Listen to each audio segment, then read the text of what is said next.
Welcome to The Explainer. Today we're going to pull back the curtain on a specific term, independent contractor. We'll be looking at it inside British Columbia's home share system to really get at the gap between what that label promises and what it actually delivers. You know, in the working world, that word independent carries a lot of weight, right? It brings to mind freedom, having real control, being your own boss. But what happens when that idea gets put under a microscope? In theory, the promise is pretty clear.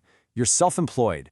You decide how the work gets done, you're in charge of the process, and you're really only responsible for the final outcome. That's the very foundation of what it means to be independent. Okay, but here's where it gets complicated. What happens when that official legal label runs headfirst into the reality of the contracts?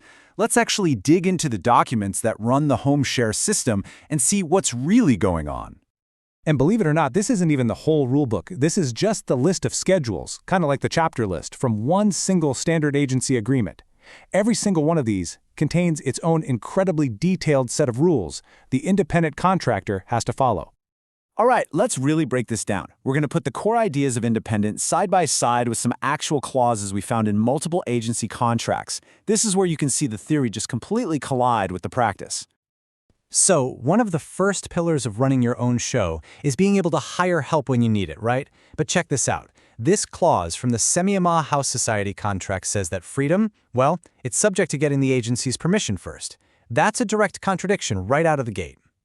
Now here's a really crucial point. An independent contractor is supposed to be responsible for the result, not for the day-to-day process. But this clause demands compliance with direct orders on exactly how to do the work.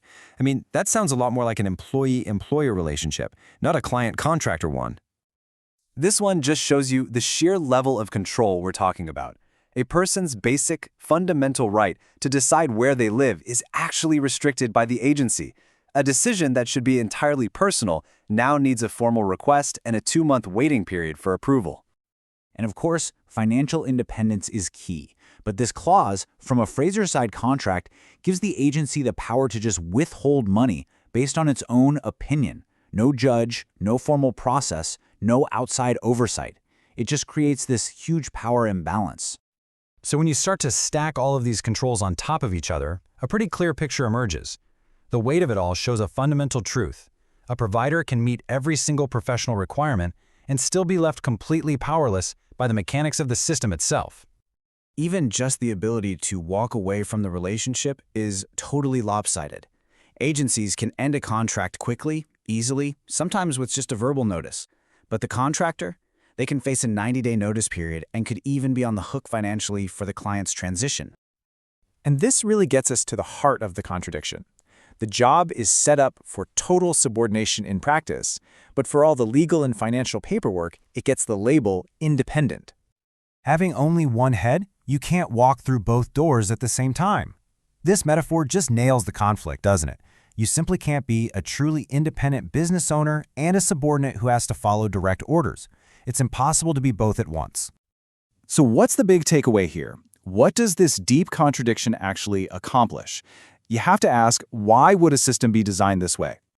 And it seems the answer is that the independent contractor status is being used as a tool. It's a legal label that's applied to shift liability and financial risk away from the agency and put it all squarely on the individual provider.